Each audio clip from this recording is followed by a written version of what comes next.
Hello friends, welcome to my channel जिसका नाम है सिमरन पंजाबी चैनल। मैं खास तौर ਤੇ ਪੰਜਾਬੀ ਦੇ ਸਟੂਡੈਂਟ ਲਈ ਬਣਾਇਆ ਜੋ ਐਂਟੀ ਐਗਜ਼ਾਮ ਤੇ ਮਾਸਟਰ ਗ੍ਰੇਡ ਦੀ ਤਿਆਰੀ ਕਰ ਰਹੇ ਨੇ।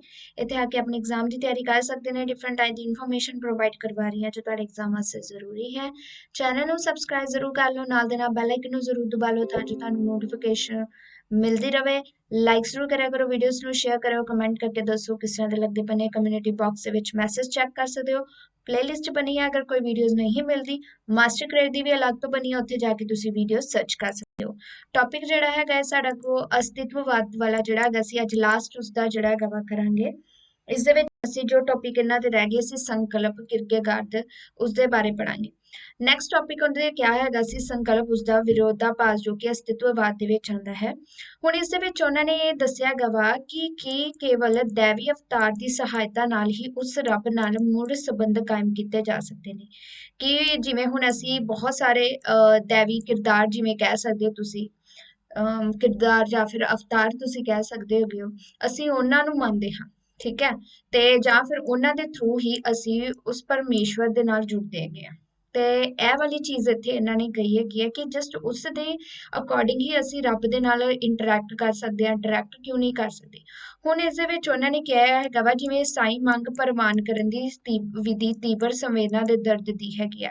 ਕਿ ਹੁਣ ਦੇਖੋ ਧਾਰਮਿਕ ਸ਼ਖਸੀਅਤ ਲਈ, ਕਿਉਂਕਿ ਉਹਨਾਂ ਨੇ ਇਸ ਚੀਜ਼ ਨੂੰ ਇਹਨਾਂ ਨੇ ਆਧਾਰ ਬਣਾਇਆ ਸੀ ਕਿਉਂਕਿ ਉਹ ਆਸਤਿਕ ਦੇ ਵਿੱਚ ਹੈਗੇ ਸੀ, ਤਾਂ ਉਹਨਾਂ ਨੇ ਇਸ ਚੀਜ਼ ਨੂੰ ਦੱਸਿਆ ਹੈਗਾ ਸੀ ਕਿਉਂਕਿ ਉਹ ਬਾਹਰ ਸੀ, ਮਤਲਬ ਦੂਸਰੇ ਫੋਰਨ ਕੰਟਰੀਜ਼ ਵਿੱਚ ਤੁਹਾਨੂੰ ਪਤਾ ਈਸਾਈ ਜਿਹੜਾ ਹੈਗਾ ਧਰਮ ਜ਼ਿਆਦਾ ਹੁੰਦਾ ਹੈਗਾ ਵਾ। ਸੋ ਉਹਨਾਂ ਨੇ ਕਿਹਾ ਸੀ ਕਿ ਈਸਾਈ ਮੰਗ ਪ੍ਰਵਾਨ ਕਰਨ ਦੀ, ਕਿਉਂਕਿ ਉੱਥੇ ਈਸਾਈ ਜਿਹੜਾ ਮਤ ਹੈਗਾ ਏ ਜਾਂ ਈਸਾਈ ਜੋ ਧਰਮ ਹੈਗਾ ਏ, ਕਿਉਂਕਿ ਜ਼ਿਆਦਾਤਰ ਉੱਥੇ ਲੋਕੀ ਨਾ ਬਹੁਤ ਹੀ ਸਪਿਰਿਚੁਅਲ ਨਹੀਂ ਹੈਗੇ ਜਿਵੇਂ ਸਾਡੇ ਇੱਥੇ ਹਰ ਗੱਲ ਤੇ ਅਸੀਂ ਰੱਬ ਨੂੰ ਯਾਦ ਕਰਦੇ ਹਾਂ, ਉੱਥੇ ਇਹ ਚੀਜ਼ ਨਹੀਂ ਹੁੰਦੀ। ਉੱਥੇ ਜ਼ਿਆਦਾਤਰ ਉਸ ਸਮੇਂ ਹੀ ਯਾਦ ਕੀਤਾ ਜਾਂਦਾ ਹੈਗਾ ਵਾ। ਵੈਸੇ ਤਾਂ ਜਿਵੇਂ ਹੁਣ ਅਸੀਂ ਜਾਂਦੇ ਹਾਂ ਗੁਰਦੁਆਰੇ ਵਗੈਰਾ ਜਾਂਦੇ ਹਾਂ, ਉੱਥੇ ਤਾਂ ਬਿਲਕੁਲ ਵੀ ਨਹੀਂ ਜਾਂਦੇ ਹੈਗੇ। ਕੋਈ ਕੋਈ ਬੰਦਾ ਹੈਗਾ ਜੋ ਰੱਬ ਨੂੰ ਮੰਨਦਾ ਹੈਗਾ ਤੇ ਕੋਈ ਹੈਗਾ ਵਾ ਜੋ ਕਿ ਬਿਲਕੁਲ ਕੱਟੜ ਜਿਹੜੇ ਹੈਗੇ ਸਾਈਆਂ ਦੇ ਵਿੱਚ ਚੁੱਕਿਆ ਹੈਗਾ ਵਾ। ਸੋ ਉਹੀ ਉਹਨਾਂ ਨੇ ਗੱਲ ਕੀਤੀ ਗਿਆ ਕਿ ਸਾਈ ਮੰਗ ਜਿਹੜੀ ਪ੍ਰਵਾਨ ਕਰਨ ਦੀ ਵਿਧੀ ਤੀਬਰ ਸੰਵੇਦਨਾ ਦੇ ਦਰਦ ਦੀ ਹੈਗੀ ਹੈ ਕਿ ਸਾਈ ਮੰਗ ਜਿਹੜੀ ਹੈਗੀ ਧਰਮ ਜੇਕਰ ਉਸ ਦੇ ਥਰੂ ਹੀ ਅਸੀਂ ਉਸ ਪਰਮਾਤਮਾ ਤੱਕ ਪਹੁੰਚ ਸਕਦੇ ਹੈਗੇ ਆ। ਇਸ ਗੱਲ ਤੇ ਉਹਨਾਂ ਨੇ ਵਿਰੋਧਾਭਾਸ ਜਿਹੜਾ ਇੱਕ ਵਿਅਕਤ ਕੀਤਾ ਹੈ ਕਿ ਕਿਸੇ ਅਵਤਾਰ ਦੇ ਥਰੂ ਹੀ ਅਸੀਂ ਉਸ ਪਰਮਾਤਮਾ ਦੇ ਨਾਲ ਗੱਲਬਾਤ ਕਰ ਸਕਦੇ ਹੈਗੇ ਆ, ਜਾਂ ਫਿਰ ਉਸਦੇ ਬਿਨਾਂ ਵੀ ਕੋਈ ਅਸੀਂ ਸਾਡੇ ਕੋਲ ਇਹੋ ਜਿਹੀ ਚੀਜ਼ ਹੈਗੀ ਹੈ ਜਿਹਦੇ ਥਰੂ ਅਸੀਂ ਉਹਨਾਂ ਦੇ ਨਾਲ ਜੁੜ ਸਕਦੇ ਹਾਂ। ਚੋਣ ਜਿਹੜਾ ਹੈਗਾ ਵਾ ਅਗਲਾ ਉਹਨਾਂ ਦਾ ਸੰਕਲਪ ਹੈ। ਚੁਣਨ ਦੀ ਯੋਗਤਾ ਵੀ ਪੂਰਵ ਧਾਰਨਾ ਹੁੰਦੀ ਹੈ, ਉਹ ਸੁਤੰਤਰ ਮਰਜ਼ੀ ਪੈਦਾ ਹੁੰਦੀ ਹੈ। ਠੀਕ ਹੈ, ਮਤਲਬ ਜੇ ਖੁਦ ਚੋਇਸ ਜਿਹੜੀ ਹੁੰਦੀ ਹੈ ਇੱਕ ਪੂਰਵ ਧਾਰਨਾ ਹੁੰਦੀ ਹੈ। ਮਤਲਬ ਇਸਦਾ ਕੀ ਆਇਂਦਾ ਗਾ ਵਾ ਸੁਤੰਤਰਤਾ। ਕਿਰਕੇਗਾਰ ਮਰਜ਼ੀ ਦੀ ਸੁਤੰਤਰਤਾ ਨੂੰ ਬਿਨਾਂ ਸ਼ਰਤ ਮੰਨਣ ਦਾ ਸਮਰਥਕ ਨਹੀਂ ਹੈਗਾ। ਉਸ ਨੂੰ ਉਹ ਬੌਧਿਕ ਪੁਆੜਾ ਕਹਿੰਦਾ ਹੈ। ਸੁਤੰਤਰ ਮਰਜ਼ੀ ਤੋਂ ਉਸਦਾ ਭਾਵ ਆਪਣੇ ਲਈ ਚੋਣ ਸੀ। ਇਉਂ ਉਸਦਾ ਭਾਵ ਨੇਕੀ ਤੇ ਬਦੀ ਦਰਮਿਆਨ ਚੁਣਨ ਦੀ ਯੋਗਤਾ ਵੀ ਹੈਗੀ ਸੀ। ਹੁਣ ਇੱਥੇ ਦੇਖੋ ਇੱਕ ਚੀਜ਼ ਆਈਂਦੀ ਕਿ ਉਹਨਾਂ ਨੇ ਕਿਹਾ ਹੈਗਾ ਵਾ ਇੱਥੇ ਸੁਤੰਤਰ ਉਹਨਾਂ ਨੇ ਉਸੇ ਚੀਜ਼ ਵੱਲ ਲੈ ਕੇ ਗਏ ਹੈਗੇ ਆ ਜਿਵੇਂ ਅਸੀਂ ਇਸਨੂੰ ਆਮ ਨਾਰਮਲ ਵੇ ਦੇ ਵਿੱਚ ਲੈਂਦੇ ਹਾਂ ਕਿ ਆਪਣੀ ਮਰਜ਼ੀ ਆਪਣੇ ਲਈ ਚੋਣ ਕਰਨਾ। ਠੀਕ ਹੈ, ਸੋ ਇਹ ਚੋਣਾਂ ਜਿਹੜੀ ਹੈਗੀ ਸੀ ਉਹਨਾਂ ਨੇ ਨੇਕੀ ਤੇ ਬਦੀ ਦੇ ਦਰਮਿਆਨ ਦੀ ਗੱਲ ਕੀਤੀ ਹੈ। ਇਸ ਪ੍ਰਕਾਰ ਉਹ ਇੱਕ ਨੈਤਿਕ ਸੁਤੰਤਰਤਾ ਹੈਗੀ ਆ। ਠੀਕ ਹੈ, ਮਤਲਬ ਉਹਨਾਂ ਨੇ ਇਸਨੂੰ ਐਜ਼ ਅ ਪੋਜ਼ਿਟਿਵ ਵੇ ਦੇ ਵਿੱਚ ਚੁਣਨ ਦੀ ਗੱਲ ਕੀਤੀ ਹੈਗੀ ਆ, ਉਸ ਦੇ ਵਿੱਚ ਚੋਣ ਦੀ ਗੱਲ ਕੀਤੀ ਹੈ ਨੇਕੀ ਤੇ ਬਦੀ ਦੇ ਵਿੱਚ, ਜੋ ਕਿ ਇਸਨੂੰ ਇੱਕ ਨੈਤਿਕ ਸੁਤੰਤਰਤਾ ਕਹਿੰਦੇ ਹੈ। ਇਸ ਤੋਂ ਭਾਵ ਉਸਦਾ ਭਾਵ ਨੈਤਿਕ ਜੀਵਨ ਜਿਉਣ ਦੀ ਸੁਤੰਤਰਤਾ ਹੈਗੀ ਹੈ। ਅਜਿਹਾ ਨਾ ਕਰਨ ਦੇ ਸੂਰਤ ਵਿੱਚ ਬੰਦਾ ਆਪਣੀ ਸੁਤੰਤਰਤਾ ਗੁਆੜ ਬੈਠਦਾ ਹੈ। ਹੁਣ ਤੁਸੀਂ ਬਦੀ ਦੇ ਰਸਤੇ ਦੇ ਉੱਤੇ ਚੱਲਦੇ ਹੈਗੇ ਹੋ, ਅਗਰ ਤੁਸੀਂ ਕਾਫੀ ਜ਼ਿਆਦਾ ਲੋਕ ਹੈਗੇ ਨੇ ਜਿਹੜੇ ਸਹੀ ਰਸਤੇ ਤੁਰਦੇ ਹੈਗੇ ਨੇ ਤੇ ਉਹੋ ਹੀ ਉਹਨਾਂ ਦੀ ਆਪਣੀ ਸੁਤੰਤਰਤਾ ਹੁੰਦੀ ਹੈ। ਜਦੋਂ ਉਸਨੂੰ ਛੱਡ ਕੇ ਦੂਸਰੀ ਚੀਜ਼ ਚੁਣਦੇ ਹੈਗੇ ਨੇ ਤਾਂ ਤੁਹਾਨੂੰ ਪਤਾ ਹੀ ਹੈਗਾ ਵਾ ਇਨਸਾਨ ਜਿਹੜਾ ਹੈਗਾ ਵਾ ਕਿੱਧਰ ਤੁਰ ਪੈਂਦਾ ਹੈਗਾ ਵਾ। ਫਿਰ ਉਸਦੀ ਸੁਤੰਤਰਤਾ ਵੀ ਉੱਥੇ ਖੋ ਬੈਠਦੀ ਹੈ ਕਿਉਂਕਿ ਉਸਨੂੰ ਹਰ ਸਮੇਂ ਡਰ ਦੇ ਵਿੱਚ ਉਹ ਲੱਗਾ ਰਹਿੰਦਾ ਹੈਗਾ ਵਾ, ਆਪਣੀ ਮਰਜ਼ੀ ਉਹ ਕਿਤੇ ਵੀ ਨਹੀਂ ਕਰ ਸਕਦਾ ਹੈਗਾ। ਨੈਕਸਟ ਟੌਪਿਕ ਆਂਦਾ ਹੈਗਾ ਉਹਨਾਂ ਦਾ ਸੰਸਲੇਸ਼ਨ। ਸਵੈ ਦੀ ਚੋਣ ਬੜਾ ਅਜੀਬ ਜਿਹਾ ਵਿਚਾਰ ਹੈ, ਪਰ ਕਿਰਕੇਗਾਰਦ ਲਈ ਇਹ ਸਪਸ਼ਟ ਹੈਗੀ ਹੈ। ਉਸਨੇ ਸਵੈ ਨੂੰ ਰੂਹ ਦੇ ਨਾਲ ਜੋੜਿਆ ਹੈ ਤੇ ਰੂਹ ਨੂੰ ਬੰਦੇ ਨਾਲ। ਇਸ ਥੋੜ ਚਿਰ ਵਾਲੇ ਜੀਵ ਨੂੰ ਅਸੀਮ ਨਾਲ ਸੰਜੋਗ ਤੇ ਸਦੀਵਤਾ ਨੂੰ ਆਜ਼ਾਦੀ ਤੇ ਲੋੜ ਦੇ ਨਾਲ ਜੁੜਿਆ ਹੋਇਆ ਹੈ। ਠੀਕ ਹੈ, ਮਤਲਬ ਉਹਨਾਂ ਨੇ ਉਹੀ ਗੱਲ ਆ ਗਈ ਸਵੈ ਨੂੰ ਜ਼ਿਆਦਾਤਰ ਉਹਨਾਂ ਨੇ ਅਪਣਾਇਆ ਹੈਗਾ ਸੀ। ਦੂਜੇ ਸ਼ਬਦਾਂ ਵਿੱਚ ਇਹ ਸੰਜੋਗ ਸੁਤੰਤਰ ਵਿਰੋਧਾਭਾਸ ਦਾ ਜੋੜ ਮੇਲ ਹੈ, ਪਰ ਮੁੱਖ ਤੌਰ ਤੇ ਅਜਿਹੇ ਵਿਰੋਧਾਂ ਨੂੰ ਮਿਲਾਉਣਾ ਸੌਖਾ ਕੰਮ ਨਹੀਂ ਹੈਗਾ। ਜਿਵੇਂ ਉਹਨਾਂ ਨੇ ਕਿਹਾ ਹੈਗਾ ਵਾ ਥੋੜੇ ਚਿਰ ਵਾਲੇ ਜੀਵ ਨੂੰ ਅਸੀਮ ਦੇ ਨਾਲ ਸੰਜੋਗ ਤੇ ਸਦੀਵਤਾ ਨੂੰ ਆਜ਼ਾਦੀ ਤੇ ਲੋੜ ਦੇ ਨਾਲ ਜੋੜਿਆ ਹੈਗਾ। ਤੇ ਇਹ ਵਾਲਾ ਉਹਨਾਂ ਨੇ ਜਿਹੜਾ ਇੱਥੇ ਇੱਕ ਸੰਜੋਗ ਪੈਦਾ ਕੀਤਾ ਹੈਗਾ ਵਾ, ਇਹ ਵਿਰੋਧਾਭਾਸ ਦੇ ਵਿੱਚ ਆਂਦਾ ਹੈ। ਠੀਕ ਹੈ, ਤੇ ਪ੍ਰਤੱਖ ਤੌਰ ਤੇ ਕਹਿੰਦੇ ਅਜਿਹੇ ਜਿਹੜੇ ਵਿਰੋਧ ਹੈਗੇ ਨੇ ਉਹਨਾਂ ਨੂੰ ਮਿਲਾਉਣਾ ਸੌਖਾ ਕੰਮ ਨਹੀਂ ਹੈਗਾ, ਤੇ ਇਸ ਨੂੰ ਸੰਭਵ ਬਣਾਉਣ ਹਿੱਤ ਅਜਿਹਾ ਵਿਸ਼ਵਾਸ ਕਰਨ ਦੀ ਲੋੜ ਹੈ ਕਿ ਇੱਕ ਜੋੜ ਦੂਜੇ ਨਾਲੋਂ ਵੱਧ ਮਹੱਤਵਪੂਰਨ ਹੋਵੇ, ਦੂਜੇ ਕੀ ਸਦੀਵੀ ਅਲਪਕਾਲਿਕ ਨਾਲੋਂ ਜ਼ਿਆਦਾ ਮੁੱਲਵਾਨ ਹੈ ਜਾਂ ਨਹੀਂ। ਮਤਲਬ ਇਹਦੇ ਵਿੱਚ ਜਿਵੇਂ ਹੁਣ ਅਸੀਂ ਦੋ ਚੀਜ਼ਾਂ ਨੂੰ ਜੋੜਦੇ ਹਾਂ, ਦੋਨਾਂ ਦੇ ਵਿੱਚੋਂ ਇੱਕ ਦੀ ਚੀਜ਼, ਇੱਕ ਦੀ ਕਹਿ ਸਕਦੇ ਹੋ ਤੁਸੀਂ ਲੋੜ ਜ਼ਿਆਦਾ ਹੁੰਦੀ ਹੈ। ਠੀਕ ਹੈ, ਉਹਨਾਂ ਨੂੰ ਕਿਹਾ ਹੈਗਾ ਤਾਈਓ, ਜਿਵੇਂ ਆ ਵੇਖੋ ਇਹਨਾਂ ਨੇ ਥੋੜੇ ਚਿਰ ਵਾਲੇ ਨੂੰ ਅਸੀਮ ਦੇ ਨਾਲ, ਇਹਨਾਂ ਦੇ ਵਿੱਚ ਵਿਰੋਧਾਭਾਸ ਹੁੰਦਾ ਨਾ, ਇੱਕ ਥੋੜੇ ਚਿਰ ਵਾਲਾ ਇੱਕ ਅਸੀਮ ਦੇ ਨਾਲ ਆਉਂਦਾ, ਵਿਰੋਧਾਭਾਸ ਹੈਗਾ, ਦੋਨਾਂ ਨੂੰ ਮਿਲਾਉਣਾ ਕਹਿੰਦੇ ਸੌਖਾ ਕੰਮ ਨਹੀਂ ਹੈਗਾ, ਤੇ ਇਸ ਨੂੰ ਸੰਭਵ ਬਣਾਉਣ ਹਿੱਤ ਅਜਿਹਾ ਕਰਨ ਦੀ ਲੋੜ ਹੈ ਕਿ ਇੱਕ ਜੋੜ ਦੂਜੇ ਨਾਲੋਂ ਵੱਧ ਮਹੱਤਵਪੂਰਨ ਹੋਵੇ, ਯਾਨੀ ਕਿ ਦੋਨਾਂ ਦੇ ਵਿੱਚੋਂ ਇੱਕ ਨੂੰ ਜ਼ਿਆਦਾ ਜਿਹੜੀ ਇੰਪੋਰਟੈਂਸ ਜਿਹੜੀ ਦਿੱਤੀ ਜਾਵੇ, ਦੂਜੇ ਕੀ ਸਦੀਵੀ ਅਲਪਕਾਲਿਕ ਨਾਲੋਂ ਜ਼ਿਆਦਾ ਜਿਹੜਾ ਮੁੱਲਵਾਨ ਹੈ। ਉਦਾਹਰਨ ਵਜੋਂ ਜੇ ਅਸੀਂ ਸੁਮੇਲ ਵਿੱਚ ਅਲਪਕਾਲਿਕ ਨੂੰ ਵੱਧ ਮਹੱਤਵਪੂਰਨ ਦਿੰਦੇ ਹਾਂ ਤਾਂ ਅਸੀਂ ਤੁਰੰਤ ਸੁਹਜਾਤਮਕ ਸਟੇਜ ਵੱਲ ਮੁੜਦੇ ਹਾਂ ਤੇ ਵਿਲਾਸਤਾ ਨੂੰ ਪਹਿਲ ਦੇਣ ਲੱਗ ਪੈਂਦੇ ਆ। ਸੋ ਮੀਨਸ ਉਹੀ ਚੀਜ਼ ਗੱਲ ਆ ਗਈ ਕਿ ਦੋ ਚੀਜ਼ਾਂ ਜਿਹੜੀਆਂ ਹੈਗੀਆਂ ਨੇ ਦੋਨਾਂ ਦੇ ਵਿੱਚ ਅਗਰ ਵਿਰੋਧਾਭਾਸ ਹੈਗਾ, ਜਦੋਂ ਅਸੀਂ ਇੱਕ ਦੋਨਾਂ ਨੂੰ ਮਿਲਾਉਂਦੇ ਹਾਂ, ਦੋਨਾਂ ਦਾ ਇੱਕ ਤਰੀਕੇ ਦੇ ਨਾਲ ਜੋੜਿਆ ਜਾਂਦਾ ਹੈਗਾ ਵਾ, ਜਦਕਿ ਉਹਨਾਂ ਦੇ ਵਿੱਚ ਨੈਗੇਟਿਵਿਟੀ ਹੈਗੀ ਆ, ਤੇ ਇਹਨਾਂ ਨੂੰ ਇੱਕ ਦੂਜੇ ਦੇ ਨਾਲ ਮਿਲਾਉਣ ਦਾ ਮਤਲਬ ਇਹ ਹੋ ਗਿਆ ਕਿ ਦੋਨਾਂ ਨੂੰ ਇੱਕ ਦੂਜੇ ਦੀ ਲੋੜ ਹੈ, ਇੱਕ ਤੋਂ ਬਿਨਾਂ ਦੂਜੇ ਦਾ ਨਹੀਂ ਸਰ ਸਕਦਾ, ਇੱਕ ਜੋੜ ਤੋਂ ਨਾਲੋਂ ਵੱਧ ਮਹੱਤਵਪੂਰਨ ਹੈ। ਦੋ ਚੀਜ਼ਾਂ ਕੰਪੈਰੀਜ਼ਨ, ਦੋਨਾਂ ਦੇ ਵਿੱਚ ਨੈਗੇਟਿਵਿਟੀ ਵਿਰੋਧਾਭਾਸ ਹੈ, ਪਰ ਦੋਵੇਂ ਇੱਕ ਦੂਜੇ ਦੇ ਜੋੜ ਤੋਂ ਬਿਨਾਂ ਸੰਭਵ ਨਹੀਂ ਹੈਗੇ, ਚਾਹੇ ਇੱਕ ਦੂਜੇ ਦੇ ਨਾਲੋਂ ਮਹੱਤਵਪੂਰਨ ਹੈ। ਨੈਕਸਟ ਆਇੰਦਾ ਤੀਬਰ ਵੇਦਨਾ। ਸੁਹਜਾਤਮਕ ਸ਼ਖਸੀਅਤ ਜਿਹੜੀ ਇਸ ਸੰਸਾਰ ਨੂੰ ਪਹਿਲ ਦਿੰਦੀ ਹੈ, ਉਹ ਇਸ ਤੱਥ ਤੋਂ ਅਣਜਾਣ ਨਹੀਂ ਰਹਿ ਸਕਦੀ ਕਿ ਸਦੀਵਤਾ ਦਾ ਛਿੰਨ ਤਾਂ ਉਸਦੇ ਅੰਦਰ ਹੈ ਤੇ ਇਸ ਦਾ ਨਤੀਜਾ ਦੁੱਖ ਹੁੰਦਾ ਹੈ। ਯਾਨੀ ਕਿ ਇੱਥੇ ਸੁਹਜਾਤਮਕ ਸ਼ਖਸੀਅਤ ਦੀ ਗੱਲ ਕੀਤੀ ਗਈ ਹੈ, ਜਿਹੜੀ ਕਿ ਸੰਸਾਰ ਨੂੰ ਪਹਿਲ ਦਿੰਦੀ ਹੈ ਤੇ ਉਹ ਇਸ ਤੱਥ ਤੋਂ ਅਣਜਾਣ ਨਹੀਂ ਰਹਿ ਸਕਦੀ ਕਿ ਸਦੀਵਤਾ ਦਾ ਛਿੰਨ ਤਾਂ ਉਸਦੇ ਅੰਦਰ ਹੈਗਾ, ਇਸ ਦਾ ਨਤੀਜਾ ਦੁੱਖ ਹੁੰਦਾ। ਫਿਰ ਵੀ ਹੌਲੀ ਹੌਲੀ ਉਸਦੇ ਅੰਦਰ ਸੁਪਨੇ ਵਾਂਗ ਪ੍ਰਗਟਾਵਾ ਹੁੰਦਾ ਹੈ ਤੇ ਇਹ ਸੁਪਨਈ ਚੇਤਨਾ ਸੰਤਾਪ ਪੈਦਾ ਕਰਦੀ ਹੈ। ਇਹ ਗੱਲ ਨੋਟ ਕਰਨ ਵਾਲੀ ਹੈ ਕਿ ਜਿਤਨੀ ਸੰਵੇਦਨਸ਼ੀਲਤਾ ਨਾਲ ਇਹ ਸੁਹਜਾਤਮਕ ਤੱਤ ਪ੍ਰਗਟਾਵਾ ਕਰਦਾ ਹੈ, ਉਤਨਾ ਹੀ ਗਹਿਰਾ ਸੰਤਾਪ ਹੋਵੇਗਾ। ਆਪਣੀ ਜ਼ਿੰਮੇਵਾਰੀ ਨਾ ਨਿਭਾ ਸਕਣ ਸੰਬੰਧੀ ਚੇਤਨਾ ਮਨੁੱਖ ਦੇ ਸੰਤਾਪ ਵਿੱਚ ਵਾਧਾ ਕਰਦੀ ਹੈ। ਜਿਸ ਬੰਦੇ ਵਿੱਚ ਰੂਹ ਦੀ ਗੈਰ ਹਾਜ਼ਰ ਹੈ, ਉਸ ਨੂੰ ਸੰਤਾਪ ਨਹੀਂ ਹੋਏਗਾ। ਅਜਿਹੇ ਬੰਦੇ ਤਾਂ ਮਨਮੋਜੀ ਤੇ ਢੀਠ ਹੁੰਦੇ ਨੇ, ਆਪਣੇ ਆਪ 'ਚ ਸੰਤੁਸ਼ਟ ਜਿਹੜੇ ਰਹਿੰਦੇ ਨੇ। ਉੱਥੇ ਜਿਵੇਂ ਆ ਗਿਆ ਨਾ ਕਿ ਜਿਸ ਦੇ ਅੰਦਰ ਇੱਕ ਤਰੀਕੇ ਦੇ ਨਾਲ ਸੰਵੇਦਨਾ ਹੋਏਗੀ, ਠੀਕ ਹੈ। ਹੁਣ ਜਦੋਂ ਅਸੀਂ ਕਹਿੰਦੇ ਹਾਂ ਨਾ ਕਿ ਕੋਈ ਇਨਸਾਨ ਹੈਗਾ, ਉਸਦੇ ਅੰਦਰ ਜਿੰਨਾ ਉਹ ਅੰਦਰ ਪਿਘਲਿਆ ਹੋਇਆ ਹੁੰਦਾ ਹੈ, ਠੀਕ ਹੈ, ਉਹ ਓਨਾ ਹੀ ਉਸਦੇ ਅੰਦਰ ਫੀਲਿੰਗ ਜ਼ਿਆਦਾ ਹੁੰਦੀ ਹੈ, ਉਸਦੇ ਅੰਦਰ ਸੰਤਾਪ ਉਸ ਤਰੀਕੇ ਦਾ ਹੁੰਦਾ ਹੈ। ਕੋਈ ਪੱਥਰ ਦਿਲ ਵਿਅਕਤੀ ਹੁੰਦੇ ਨੇ, ਉਹ ਨੀਚੇ ਵੀ ਉਹਨਾਂ ਨੇ ਇਹ ਕਿਹਾ ਵਾ ਕਿ ਜਿਸ ਬੰਦੇ ਦੇ ਵਿੱਚੋਂ ਸੰਵੇਦਨਾ ਹੀ ਨਹੀਂ ਹੋਗੀ, ਤੀਬਰ ਵੇਦਨਾ ਵਗੈਰਾ ਜਿਹੜੀ ਹੈਗੀ ਉਹ ਗੈਰ ਹਾਜ਼ਰ ਹੁੰਦੀਆਂ, ਇਹੋ ਜਿਹੀਆਂ ਚੀਜ਼ਾਂ ਫੀਲਿੰਗਸ ਨਹੀਂ ਹੁੰਦੀਆਂ, ਉਸਦੇ ਸਾਹਮਣੇ ਕੁਝ ਵੀ ਇਹੋ ਜਿਹਾ ਹੋਏਗਾ ਉਹ ਉੱਥੋਂ ਟੁੱਟੇਗਾ ਨਹੀਂ, ਮਤਲਬ ਉਹ ਆਪਣੀ ਮੌਜ ਮਸਤੀ ਦੇ ਵਿੱਚ ਰਹਿੰਦੇ। ਦੂਜੇ ਬੰਨੇ ਇਹ ਹੈਗਾ ਵਾ ਕਿ ਜਿਸ ਇਨਸਾਨ ਦੇ ਅੰਦਰ ਅਜਿਹੀ ਫੀਲਿੰਗਸ ਨਹੀਂ ਹੁੰਦੀ, ਉਸਦੇ ਅੰਦਰ ਜਿਹੜਾ ਹੈਗਾ ਵਾ ਅਗਰ ਕੁਝ ਹੋ ਵੀ ਜਾਵੇ ਤਾਂ ਉਹਦੇ ਅੰਦਰ ਇਹ ਚੀਜ਼ ਜਿਹੜੀ ਗਹਿਰੀ ਛਾਪ ਜਿਹੜੀ ਛੱਡ ਕੇ ਜ਼ਰੂਰੀ ਜਾਂਦੀ ਹੈਗੀ ਹੈ। ਜਿਵੇਂ ਹੁਣ ਆਪਣੇ ਜ਼ਿੰਮੇਵਾਰੀ ਨਾ ਨਿਭਾ ਸਕਣ ਸੰਬੰਧੀ ਜਿਹੜੀ ਚੇਤਨਾ ਮਨੁੱਖ ਦੇ ਸੰਤਾਪ ਦੇ ਵਿੱਚ ਵਾਧਾ ਕਰਦੀ ਹੈ, ਇਹ ਉਹਨਾਂ ਵਿਅਕਤੀਆਂ ਦੇ ਵਿੱਚ ਹੀ ਆ ਸਕਦੀ ਹੈਗੀ ਹੈ ਜਿਨ੍ਹਾਂ ਦੇ ਵਿੱਚ ਸੰਵੇਦਨਾਵਾਂ ਹੋਣਗੀਆਂ, ਫੀਲਿੰਗਸ ਹੋਣਗੀਆਂ। ਫੀਲਿੰਗਲੈਸ ਬੰਦੇ ਦੇ ਵਿੱਚ ਇਹੋ ਜਿਹੀਆਂ ਚੀਜ਼ਾਂ ਨਹੀਂ ਹੋ ਸਕਦੀਆਂ। ਇਹ ਵੀ ਤੁਹਾਡੇ ਅਸਤਿਤਵ ਦਾ ਇੱਕ ਹਿੱਸਾ ਹੁੰਦਾ ਹੈ।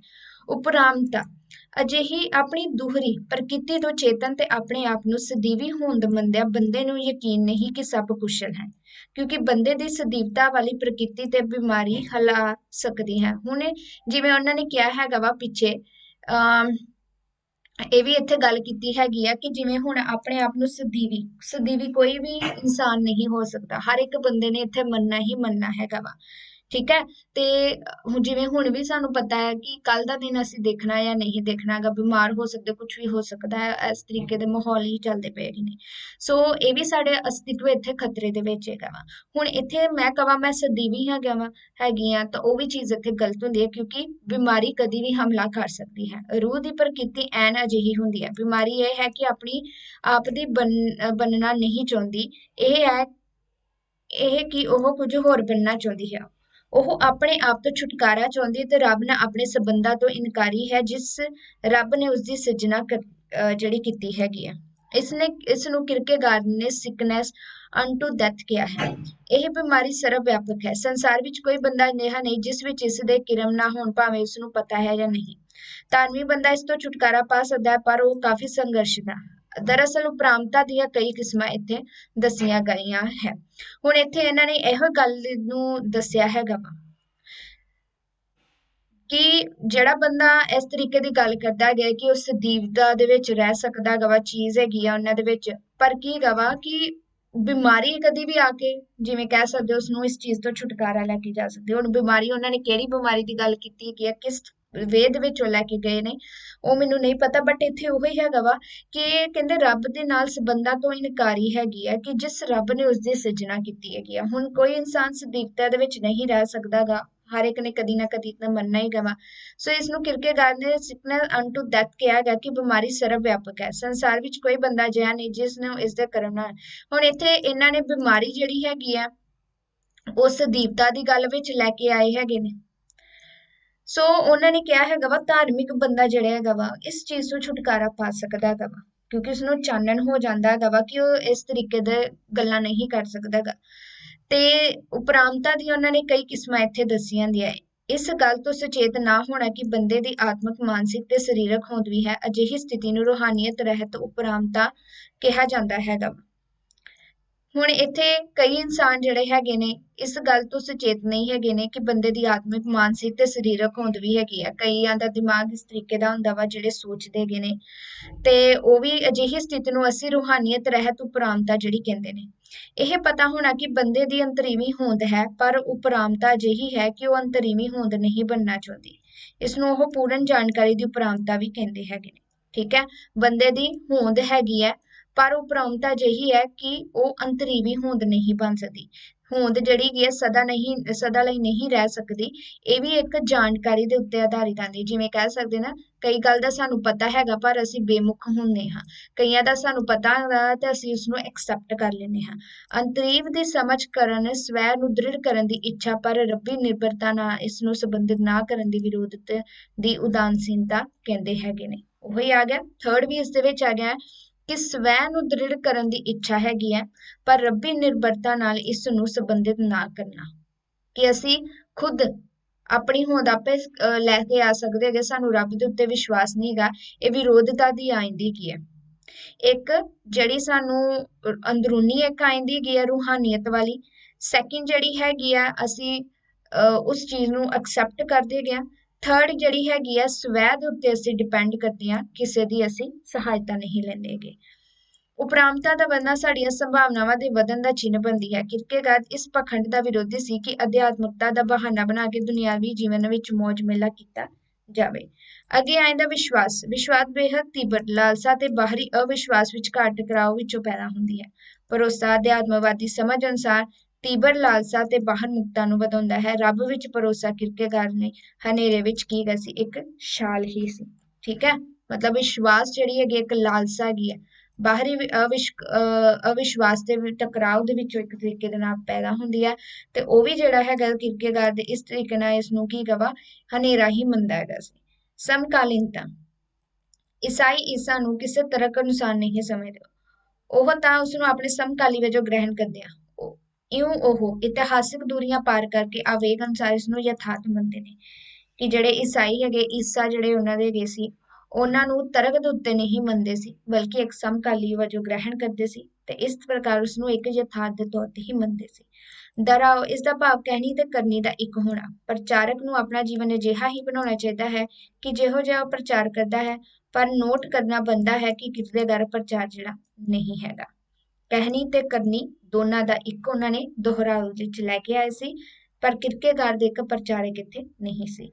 ਇਕਬਾਲ ਕਿਰਕੇਗਾਰ ਨੇ ਸਮੇਂ ਦੇ ਪਾਦਰੀਆਂ ਤੇ ਚਰਚਾਂ ਦੀ ਵਿਵਸਥਾ ਤੇ ਹਮਲਾ ਕੀਤਾ। ਪਾਦਰੀ ਐਸ਼ਪ੍ਰਸਤੀ ਦਾ ਜੀਵਨ ਬਤੀਤ ਕਰਦੇ ਸੀ ਪਰ ਉਹ ਇਸਦਾ ਇਕਬਾਲ ਨਹੀਂ ਕਰਦੇ, ਐਕਸੈਪਟ ਨਹੀਂ ਕਰਦੇ ਸੀ। ਆਪਣੀਆਂ ਆਰਾਮ ਪ੍ਰਸਤੀ ਵਾਲੀਆਂ ਗੱਲਾਂ ਨੂੰ ਈਸਾਈਅਤ ਕਹਿਣ ਦੇ ਵਿੱਚ ਸ਼ਰਮਿੰਦਗੀ ਵੀ ਮਹਿਸੂਸ ਨਹੀਂ ਕਰਦੇ ਸੀ। ਮਨੁੱਖ ਸੰਸਲੇਸ਼ਨ ਹੈ। ਕਿਰਕੇਗਾਰ ਦੇ ਅਨੁਸਾਰ ਮਾਨਵ ਭਿੰਨ ਭਿੰਨ ਤੱਤਾਂ ਦਾ ਸੰਸਲੇਸ਼ਨ ਹੈਗਾ। ਉਹ ਕਹਿੰਦਾ ਹੈ ਕਿ ਮਾਨਵ ਸੁਤੰਤਰਤਾ ਤੇ ਲੋੜ ਸੀਮਤ ਤੇ ਅਸੀਮਤ ਆਦਿ ਦਾ ਮਿਸ਼ਰਣ ਹੈਗਾ। ਕਿਰਕੇਗਾਰ ਨੂੰ ਪਤਾ ਸੀ ਕਿ ਉਹ ਇਸ ਮਿਸ਼ਰਣ ਨੂੰ ਸਿੱਧ ਨਹੀਂ ਕਰ ਸਕਦਾ ਕਿਉਂਕਿ ਇਹ ਚੀਜ਼ਾਂ ਸਿੱਧ ਨਹੀਂ ਕੀਤੀਆਂ ਜਾ ਸਕਦੀਆਂ। ਉਹ ਸੁਹਿਰਦਤਾ ਦੇ ਨਾਲ ਕਹਿੰਦਾ ਹੈ ਜਾਂ ਤਾਂ ਇਸ ਗੱਲ ਨੂੰ ਮੰਨ ਲਿਆ ਜਾਏ ਤੇ ਜਾਂ ਤਾਂ ਇਸ ਨੂੰ ਪੜ੍ਹਿਆ ਹੀ ਨਾ ਜਾਏ। ਕਿ ਦਿਖਾ ਹੋ ਸਕਦੇ ਨਹੀਂ ਆ ਪਰ ਹੈ ਜ਼ਰੂਰ ਹੈ। ਸੋ ਇਸੇ ਤਰੀਕੇ ਨਾਲ ਕਹਿੰਦੇ ਇਸ ਨੂੰ ਜਾਂ ਤਾਂ ਮੰਨ ਲਓ ਜਾਂ ਤਾਂ ਇਸ ਨੂੰ ਪੜ੍ਹੋ ਹੀ ਨਾ। ਅੱਗੇ ਆਇਂਦਾ ਹੈਗਾ ਡਰ। ਡਰ ਦੇ ਸੰਕਲਪ ਨੂੰ ਉਹ ਵਿਵਹਾਰਵਾਦੀਆਂ ਨਾਲੋਂ ਵੱਖਰੀ ਦ੍ਰਿਸ਼ਟੀ ਅਨੁਸਾਰ ਸਮਝਦਾ ਹੈ। ਉਸਨੇ ਇਸ ਵਿਸ਼ੇ ਤੇ ਵੱਖਰੀ ਪੁਸਤਕ ਵੀ ਲਿਖੀ ਹੈ। ਉਹ ਡਰ ਨੂੰ ਕਿਸੇ ਬਾਹਰੀ ਵਸਤੂ ਵਜੋਂ ਗ੍ਰਹਿਣ ਨਹੀਂ ਕਰਦਾ। ਉਹ ਇਸ ਨੂੰ ਖਤਰੇ ਜਾਂ ਭੈਭੀਤ ਵਜੋਂ ਵੀ ਨਹੀਂ ਲੈਂਦਾ। ਕਿਰਕੇਗਾਰ ਲਈ ਡਰ ਇੱਕ ਅੰਦਰੂਨੀ ਅਹਿਸਾਸ ਹੈ ਜੋ ਬੰਦੇ ਤੇ ਉਦੋਂ ਹਮਲਾ ਕਰਦਾ ਹੈ ਜਦੋਂ ਬਾਹਰੀ ਤੰਤਰੀਵੀ ਪ੍ਰਕਿਰਤਿਕ ਸ਼ਕਤੀਆਂ ਦਰਮਿਆਨ ਆਪਣੇ ਅਸਤਿਤਵ ਨੂੰ ਘੇਰਿਆ ਵਿਖਦਾ ਹੈ ਕਿ ਨਾ ਤਾਂ ਉਹ ਇੱਧਰ ਜਾ ਸਕਦਾ ਹੈ ਤੇ ਨਾ ਤਾਂ ਉਹ ਉੱਧਰ ਜਾ ਸਕਦਾ ਹੈ। ਜਿਵੇਂ ਕਿਸੇ ਨੇ ਕਤਲ ਕੀਤਾ ਹੋਵੇ ਤੇ ਨਾ ਤਾਂ ਉਹ ਪੁਲਿਸ ਕੋ ਜਾ ਸਕਦਾ ਹੈ ਨਾ ਤਾਂ ਉਹ ਘਰ ਦੇ ਕੋ ਜਾ ਸਕਦਾ ਹੈਗਾ ਵਾ। ਸੋ ਦੂਜੇ ਸ਼ਬਦਾਂ ਵਿੱਚ ਡਰ ਦੋ ਸ਼ਬਦਾਂ ਦਾ ਜਿਹੜਾ ਕਾਟਵਾਂ ਬਿੰਦੂ ਹੈ ਜੋ ਵਿਅਕਤੀ ਦੇ ਅੰਦਰ ਪ੍ਰਗਟ ਹੁੰਦੀਆਂ ਨੇ। ਪ੍ਰਕਿਰਤੀ ਰੂਹ ਨੂੰ ਅਤੇ ਲੋੜ ਸੁਤੰਤਰਤਾ ਨੂੰ ਕਾਟ ਕਰਦੀ ਹੈ। ਸੋ ਇਹ ਜਿਹੜੇ ਡਰ ਦੋ ਸ਼ਬਦਾਂ ਪ੍ਰਕਿਰਤੀ ਤੇ ਲੋੜ। ਡਰ ਨੂੰ ਹੇਠ ਲਿਖੇ ਬਿੰਦੂ ਅਨੁਸਾਰ ਸਮਝਾਇਆ ਗਿਆ। ਪ੍ਰਕਿਰਤੀ, ਲੋੜ, ਵਿਰੋਧ ਤੇ ਸੁਤੰਤਰਤਾ ਵਿਰੋਧ। ਇਸ ਦੇ ਵਿੱਚ ਰੂਹ ਅੱਛਾ ਸਾਰੇ ਜਿਹੜੇ ਹੈਗੇ ਆ ਓਕੇ ਵਿਰੋਧ ਹੈਗਾ ਵਾ ਕੌਂਟਰਾ ਹੈਗੇ ਪ੍ਰਕਿਰਤੀ, ਲੋੜ, ਸੁਤੰਤਰਤਾ ਤੇ ਰੂਹ ਦੀ ਗੱਲ ਇੱਥੇ ਕੀਤੀ ਹੈਗੀ ਆ। ਠੀਕ ਹੈ। ਉਸ ਤੋਂ ਬਾਅਦ ਆਉਂਦਾ ਹੈਗਾ ਵਾ ਡਰ ਬਨਾਮ ਸੁਤੰਤਰਤਾ। ਕਿਰਕੇਗਾਰ ਦਾ ਮਤ ਹੈ ਕਿ ਬੰਦੇ ਨੂੰ ਕਿਸੇ ਵੀ ਪ੍ਰਕਾਰ ਦੀ ਚੋਣ ਸਮੇਂ ਫੈਸਲਾ ਕਰਨਾ ਪੈਂਦਾ ਹੈ ਕਿ ਉਸਨੇ ਪ੍ਰਕਿਰਤਿਕ ਸੰਸਾਰ ਅਨੁਸਾਰ ਚੋਣ ਕਰਨੀ ਹੈ ਜਾਂ ਦ੍ਰਿੜਤਾ ਦੇ ਨਾਲ ਰੂਹ ਪ੍ਰਤੀ ਉੱਤਰਾਦਾਈ ਹੋਣਾ ਹੈ ਤੇ ਜਿਸ ਦਾ ਡਰ ਦੁਆਰਾ ਪ੍ਰਗਟਾਵਾ ਹੁੰਦਾ ਹੈ। ਉਹ ਕਾਰਜ ਤੇ ਚੋਣ ਸੁਤੰਤਰਤਾ ਸੰਸਾਰ ਦਾ ਮੇਲ ਕਰਦੇ ਤੇ ਡਰ ਸੁਤੰਤਰਤਾ ਦੀ ਸੰਭਾਵਨਾ ਹੁੰਦੀ ਹੈ। ਹੁਣ ਇੱਥੇ ਡਰ ਬਨਾਮ ਸੁਤੰਤਰਤਾ ਦੇ ਵਿੱਚ ਉਹਨਾਂ ਨੇ ਫੈਸਲਾ ਕਰਨ ਦੀ ਗੱਲ ਕੀਤੀ ਗਈ ਹੈ। ਪ੍ਰਕਿਰਤਿਕ ਸੰਸਾਰ ਅਨੁਸਾਰ ਚੋਣ ਕਰਨੀ। ਸੈਕਿੰਡ ਉਹਨਾਂ ਨੇ ਆਇਂਦਾ ਗਾ ਜਾਂ ਫਿਰ ਰੂਹ ਦੀ ਆਵਾਜ਼ ਪ੍ਰਤੀ ਉੱਤਰਦਾਈ ਹੋਣਾ ਜਿਸ ਦਾ ਡਰ ਦੁਆਰਾ ਪ੍ਰਗਟਾਵਾ ਹੁੰਦਾ ਹੈ। ਠੀਕ ਹੈ। ਇੱਕ ਤਾਂ ਅਸੀਂ ਪ੍ਰੈਕਟੀਕਲ ਪ੍ਰਕਿਰਤੀ ਸੰਸਾਰ ਦੀ ਜਿਵੇਂ ਗੱਲ ਕਰਦੇ ਹੈਗੇ ਉਸ ਨੂੰ ਚੁਣਦੇ ਹੈਗੇ ਆ ਜਾਂ ਤਾਂ ਅਸੀਂ ਆਪਣੀ ਰੂਹ ਦੀ ਆਵਾਜ਼ ਜਿਹੜੀ ਹੈਗੀ ਆ ਉਸਨੂੰ ਸੁਣਦੇ ਹੈਗੇ ਆ ਜੋ ਕਿ ਇੱਕ ਡਰ ਦੇ ਰੂਪ ਪੈਦਾ ਹੁੰਦੀ ਹੈ। ਇਹ ਕਾਰਜ ਅਤੇ ਚੋਣ ਸੁਤੰਤਰ ਸੰਸਾਰ ਦਾ ਤਾਲਮੇਲ ਕਰਦੇ ਨੇ ਤੇ ਡਰ ਜਿਹੜੀ ਹੈਗੀ ਆ ਸੁਤੰਤਰਤਾ ਦੀ ਹੀ ਇੱਕ ਤਰੀਕੇ ਦੇ ਨਾਲ ਸੰਭਾਵਨਾ ਹੁੰਦੀ ਹੈ। ਨੈਕਸਟ ਆਇਂਦਾ ਹੈਗਾ ਸੁਤੰਤਰਤਾ। ਕਿਰਕੇਗਾਰ ਦੇ ਅਨੁਸਾਰ ਸੁਤੰਤਰਤਾ ਇੱਕ ਸੱਚਾਈ ਹੈਗੀ ਹੈ। ਇਸ ਨੂੰ ਪਰਿਭਾਸ਼ਿਤ ਕਰਨ ਦੀ ਬਿਲਕੁਲ ਲੋੜ ਨਹੀਂ ਗੀ। ਇਸ ਦਾ ਲੱਛਣ ਹੈ ਕਿ ਇਸ ਨੂੰ ਹੂਬਹੂ ਪ੍ਰਤੀਬਿੰਬਤ ਨਹੀਂ ਕੀਤਾ ਜਾ ਸਕਦਾ। ਸੁਤੰਤਰਤਾ ਦੀ ਗੱਲ ਕੀਤੀ ਹੈ ਪਰ ਇਸ ਨੂੰ ਪ੍ਰਤੀਬਿੰਬਤ ਨਹੀਂ ਕੀਤਾ ਜਾ ਸਕਦਾ। ਇਹ ਕਿਸੇ ਬੰਦੇ ਪਾਸ ਹੈਗੀ ਹੈ ਜਾਂ ਨਹੀਂ ਹੈਗੀ। ਜਿਸ ਪਾਸ ਹੈ ਸੁਤੰਤਰ ਅਮਲ ਕਰਦਾ ਹੈ ਦੂਜਾ ਇਸ ਉੱਪਰ ਅਮਲ ਨਹੀਂ ਕਰ ਸਕਦਾ ਕਿਉਂਕਿ ਉਸਦੇ ਪਾਸ ਨਹੀਂ ਹੈ। ਜੋ ਸੁਤੰਤਰ ਅਮਲ ਨਹੀਂ ਕਰਦਾ ਉਹ ਸਵੈ ਦੀਆਂ ਸੰਭਾਵਨਾਵਾਂ ਵੀ ਨਹੀਂ ਹੁੰਦੀਆਂ।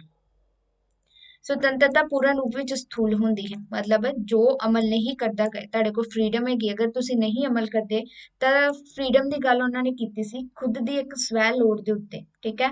ਜੋ ਤੁਸੀਂ ਖੁਦ ਦੇ ਥਰੂ ਚੁਣਦੇ ਹੈਗੇ ਹੋ ਤੇ ਜੇਕਰ ਤੁਸੀਂ ਉਸਦੇ ਉੱਤੇ ਅਮਲ ਹੀ ਨਹੀਂ ਕਰਦੇ ਮੀਨਸ ਤੁਸੀਂ ਸਵੈ ਦੀਆਂ ਸੰਭਾਵਨਾ ਵੀ ਤੁਹਾਡੀਆਂ ਨਹੀਂ ਹੈਗੀਆਂ। ਸੁਤੰਤਰਤਾ ਪੂਰਨ ਰੂਪ ਚ ਕੀ ਹੁੰਦੀ ਹੈ ਸਥੂਲ ਹੁੰਦੀ ਹੈ।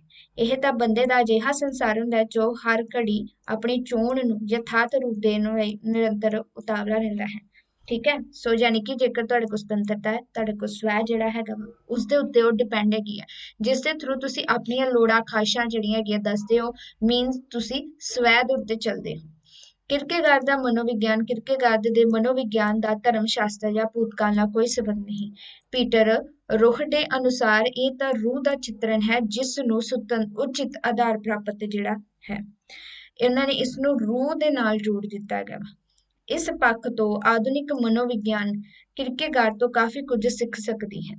ਸਾਡੇ ਸਮੇਂ ਦੀ ਮਨੋਵਿਗਿਆਨ ਇੱਕ ਤਰੀਕੇ ਦੀ ਵਿਗਿਆਨਤਾ ਹੈ ਪਰ ਇਹ ਵਿਵਹਾਰੀ ਵਿਗਿਆਨ ਹੈ ਜੋ ਪ੍ਰਕਿਰਤੀ ਵਿਗਿਆਨ ਨਾਲ ਸੰਬੰਧਿਤ ਹੈ ਜਿਸ ਅਨੁਸਾਰ ਬੰਦਿਆਂ ਤੇ ਜਾਨਵਰਾਂ ਵਿੱਚ ਕੋਈ ਬੁਨਿਆਦੀ ਅੰਤਰ ਨਹੀਂ ਤੇ ਦੋਵਾਂ ਦਾ ਅਧਿਐਨ ਇੱਕੋ ਸਿਰਲੇਖ ਹੇਠ ਕੀਤਾ ਜਾਂਦਾ ਹੈ।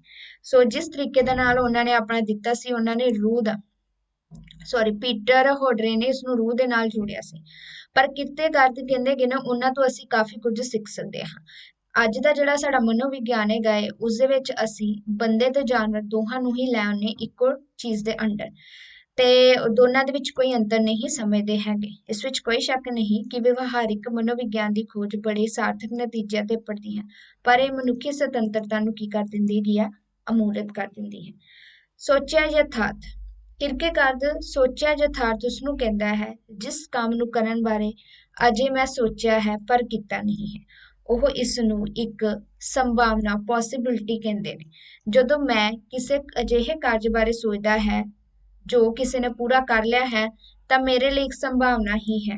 ਇੰਜ ਸੋਚਿਆ ਯਥਾਰਥ ਵਿਚਾਰ ਦੀ ਦ੍ਰਿਸ਼ਟੀ ਤੋਂ ਬੜਾ ਉੱਚਾ ਜਾਪਦਾ ਹੈ, ਪਰ ਇਸ ਲਈ ਯਥਾਰਥ ਨਹੀਂ ਗਾ, ਕਿਉਂਕਿ ਇਹ ਪੋਸੀਬਿਲਿਟੀ ਦੇ ਉੱਤੇ ਆਧਾਰਿਤ ਹੈਗਾ। ਜਿਵੇਂ ਮੈਂ ਸੋਚਿਆ, ਮੈਂ ਇਹ ਕੰਮ ਜਿਹੜਾ ਉਹਨਾਂ ਨੇ ਕੀ ਕਿਹਾ ਸੀ, ਜਿਸ ਕੰਮ ਨੂੰ ਕਰਨ ਬਾਰੇ ਮੈਂ ਅਜੇ ਸੋਚਿਆ ਹੈ ਪਰ ਕੀਤਾ ਨਹੀਂ ਹੈ।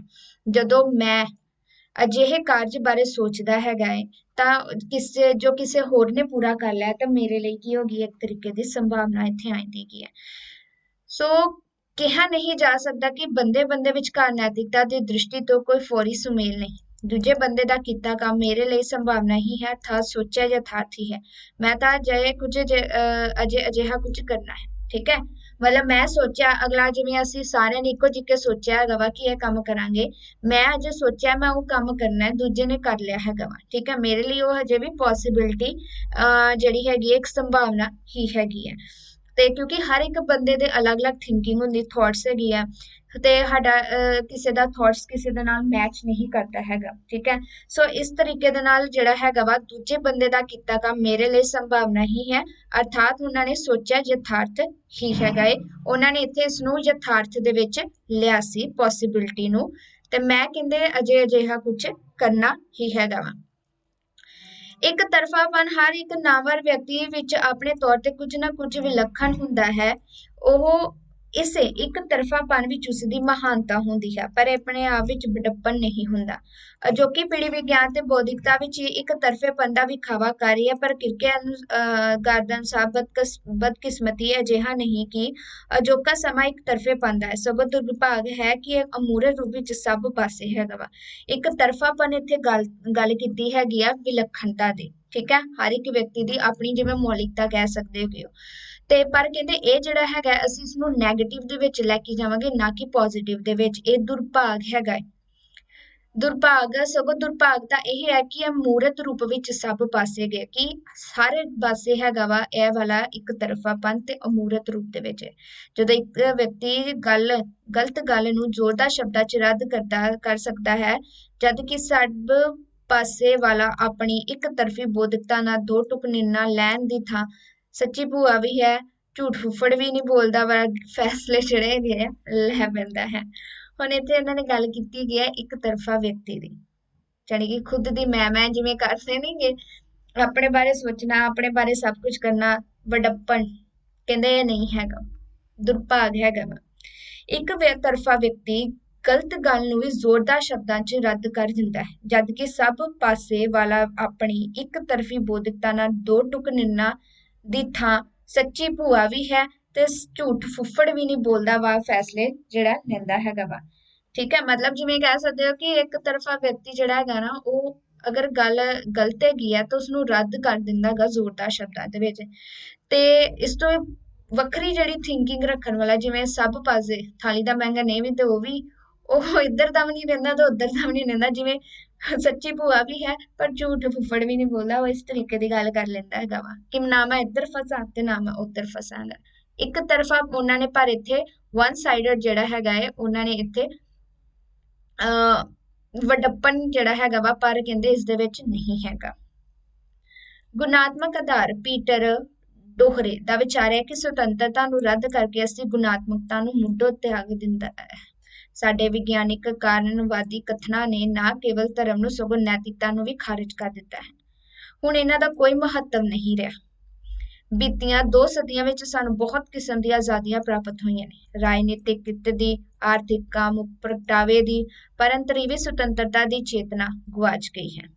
ਇੱਕ ਸੁਤੰਤਰਤਾ ਨੂੰ ਦੂਜੀ ਨਾਲੋਂ ਵੱਖ ਨਹੀਂ ਕੀਤਾ ਜਾ ਸਕਦਾ। ਸੁਤੰਤਰਤਾ ਇੱਕ ਭਰਮ ਭੁਲਾਵਾ ਕਰਕੇ ਕਹਿ ਕੇ ਜੀਵਨ ਤੇ ਮਨੁੱਖ ਜਾਤੀ ਸੰਬੰਧੀ ਉਚਿਤ ਦ੍ਰਿਸ਼ਟੀਕੋਣ ਨਹੀਂ ਬਣਾਇਆ ਜਿਹੜਾ ਜਾ ਸਕਦਾ ਕਿ ਸੁਤੰਤਰਤਾ ਜਿਹੜੀ ਹੈਗੀ ਆ ਉਸਨੂੰ ਅਸੀਂ ਇੱਕ ਤਰੀਕੇ ਨੂੰ ਰੱਦ ਹੀ ਇੱਕ ਤਰੀਕੇ ਦਾ ਕਰ ਦਿੱਤਾ ਹੈਗਾ, ਸਾਨੂੰ ਕਾਫੀ ਮਿਲੀਆਂ ਨੇ ਪਰ ਅਸੀਂ ਜਿਵੇਂ ਕਹਿ ਸਕਦੇ ਹਾਂ ਨਾ ਇਸਦਾ ਅਸੀਂ ਯੂਜ਼ ਨਹੀਂ ਕੀਤਾ ਹੈਗਾ ਤੇ ਇਸਦਾ ਮਨੁੱਖ ਜਾਤੀ ਸੰਬੰਧੀ ਉਚਿਤ ਦ੍ਰਿਸ਼ਟੀਕੋਣ ਨਹੀਂ ਬਣਾਇਆ ਕਹਿੰਦੇ ਜਾ ਸਕਦਾ।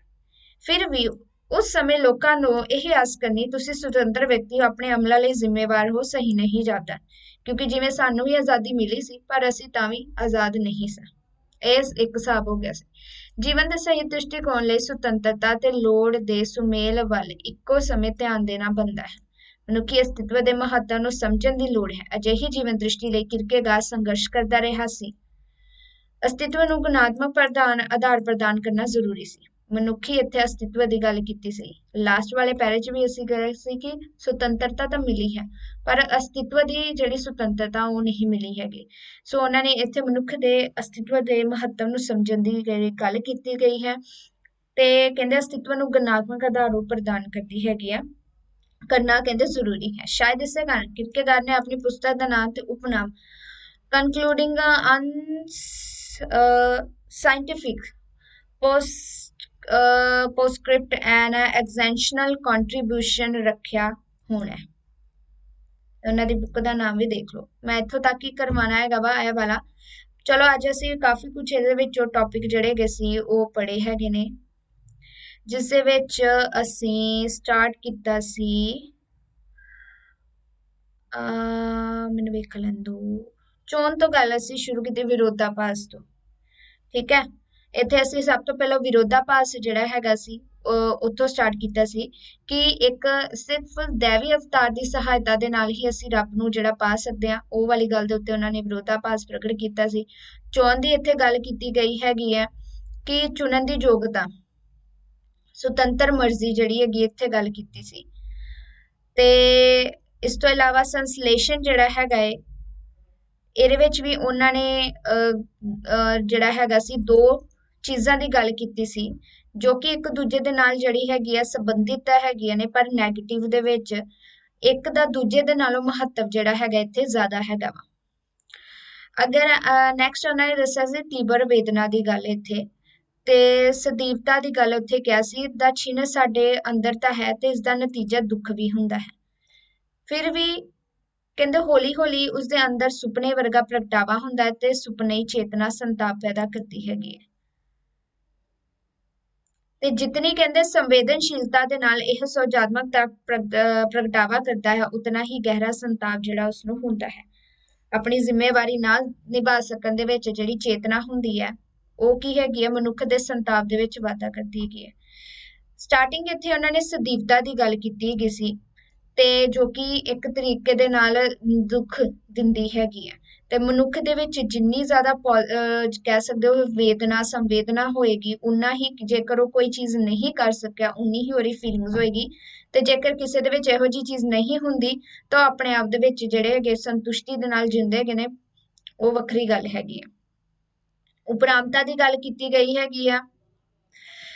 ਉਹਨਾਂ ਨੇ ਇੱਥੇ ਦੂਹਰੀ ਪ੍ਰਕਿਰਤੀ ਤੋਂ ਚੇਤਨ ਤੇ ਆਪਣੇ ਆਪ ਨੂੰ ਸਦੀਵੀ ਹੋਂਦ ਮੰਨਿਆ ਬੰਦੇ ਨੂੰ ਯਕੀਨ ਨਹੀਂ ਕਿ ਸਭ ਕੁਸ਼ਲ ਹੈਗਾ ਵਾ, ਠੀਕ ਹੈ। ਮਤਲਬ ਆਪਣੇ ਆਪ ਦੇ ਵਿੱਚ ਤਾਂ ਅਸੀਂ ਕਹਿ ਸਕਦੇ ਹਾਂ ਕਿ ਅਸੀਂ ਜੀਣਾ ਹੈਗਾ ਵਾ ਪਰ ਇਹ ਸੱਚ ਨਹੀਂ ਹੈਗਾ, ਕਿਤੇ ਨਾ ਕਿਤੇ ਅਸੀਂ ਮੰਨਣਾ ਹੀ ਗਾ ਚਾਹੇ ਉਹ ਬਿਮਾਰੀ ਦੀ ਹਾਲਤ ਦੇ ਵਿੱਚ ਵੀ ਹੁੰਦਾ। ਬਿਮਾਰੀ ਜਿਹੜੀ ਹੈਗੀ ਆ ਉਹ ਰੱਬ ਦੇ ਨਾਲ ਹੀ ਆਉਂਦੀ ਹੈਗੀ, ਮਤਲਬ ਕਹਿ ਸਕਦੇ ਹੋ